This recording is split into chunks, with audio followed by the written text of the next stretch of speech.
Development of sex organs. उसके बाद हमने बहुत सारे आगे टॉपिक्स डिस्कस कर रहे थे। आज जो हमारा जो नेक्स्ट टॉपिक है reproductive phase of life in humans, मतलब जो रिप्रोडक्टिव का फेज होता है वो ह्यूमंस में कैसा होता है।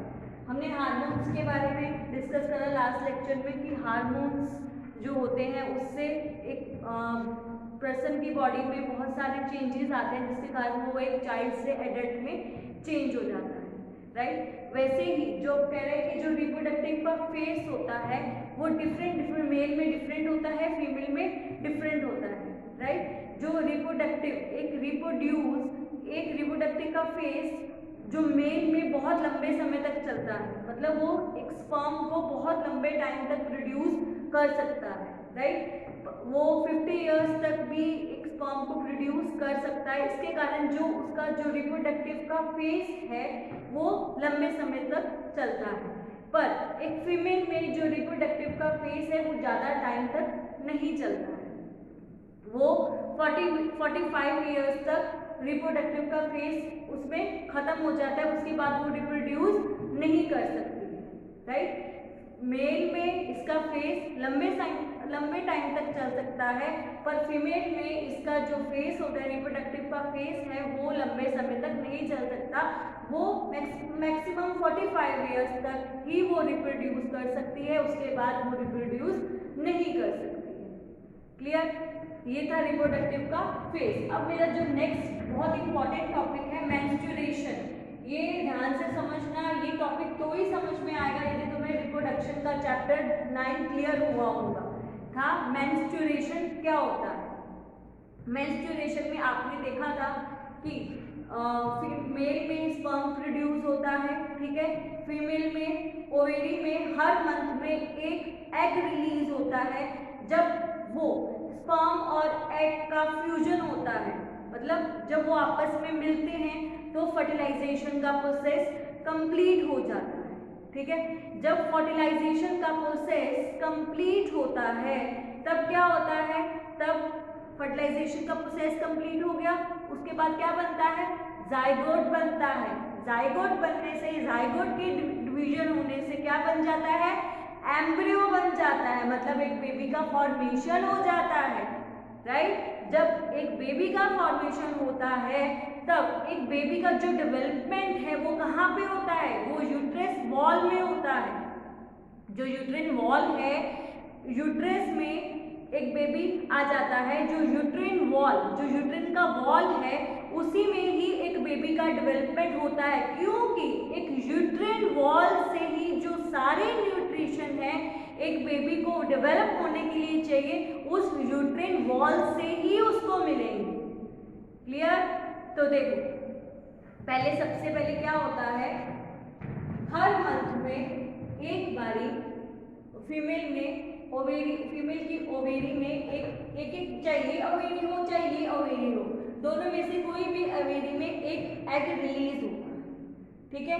फिर वो एग कहाँ जाता है, फैलोपियन ट्यूब में वो चला जाता है। वो एग कहाँ जाता है, फैलोपियन ट्यूब में वो चला जाता है। फैलोपियन जब ट्यूब में जाने के बाद यदि स्पर्म यहाँ से sperm at the time of copulation जब स्पर्म फीमेल बॉडी के अंदर जाता है तब स्पर्म और एग का फ्यूजन होता है। कहाँ पे होता है, ओविडक्ट में स्पर्म और एग का फ्यूजन हो जाता है। इस प्रोसेस को हम क्या बोल देते हैं, फर्टिलाइजेशन का प्रोसेस बोलते हैं। अब फर्टिलाइज हो गया, एग फर्टिलाइज होने के बाद तो क्या बन जाता है, वो जाइगोट में चेंज हो जाता है, जाइगोट का फॉर्मेशन हो जाता है। अब जो जाइगोट का फॉर्मेशन होगा, जाइगोट की डिवीजन होगी, इससे एम्ब्रियो बनता है, एम्ब्रियो से एक बेबी का फॉर्मेशन हो जाता है। क्लियर? अब एक बात इसमें आपको याद क्या रखनी है, जो एग हर मंथ एग भी बनेगा और यूट्रिन वॉल भी बनती है। यूट्रिन वॉल और एग हर मंथ एक फीमेल बॉडी में बनती है। क्यों बनती है, ताकि यदि स्पर्म और एग का फर्टिलाइज हो जाए, तो जब फर्टिलाइज हो जाए, ताकि जब एक बेबी का फॉर्मेशन हो जाए तो उसको न्यूट्रिशन हर मंथ में बनती है, ठीक है। पर जब ये एग और स्पर्म का फर्टिलाइजेशन नहीं होता, ठीक है, जब फीमेल बॉडी में जब एग या स्पर्म का फर्टिलाइजेशन नहीं होता तो जो ये यूट्रिन वॉल है वो क्या हो जाती है, टूट जाती है, ठीक है, टूट जाती है। टूटने के बाद वो जब टूटती है तो टूटने के बाद उसको फीमेल बॉडी से वो ब्लड के रूप में बाहर निकल जाती है, ठीक है। जो यूट्रिन वॉल है, अब यूट्रिन वॉल क्यों बनी थी, ताकि उस बेबी का डेवलप हो सके। अब बेबी तो बना ही नहीं है, बेबी का फॉर्मेशन ही नहीं हुआ, क्योंकि स्पर्म और ओवम आपस में नहीं मिले, स्पर्म और एग आपस में नहीं मिले, फर्टिलाइजेशन हुआ ही नहीं है।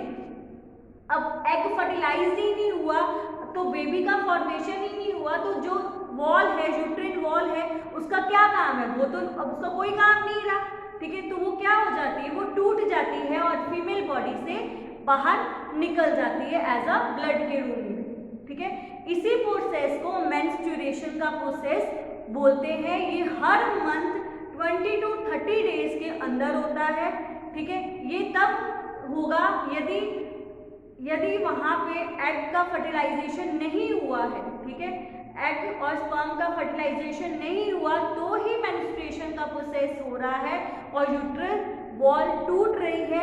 अदरवाइज यदि एग फर्टिलाइज्ड हो जाता है तो मेंस्ट्रुएशन का प्रोसेस बंद हो जाता है, क्योंकि एक बेबी को क्या चाहिए, यूट्रिन वॉल से अब क्या चाहिए, डेवलप होने के लिए न्यूट्रिशन चाहिए, क्योंकि बेबी का डेवलपमेंट यूट्रिन वॉल से ही हो रहा है।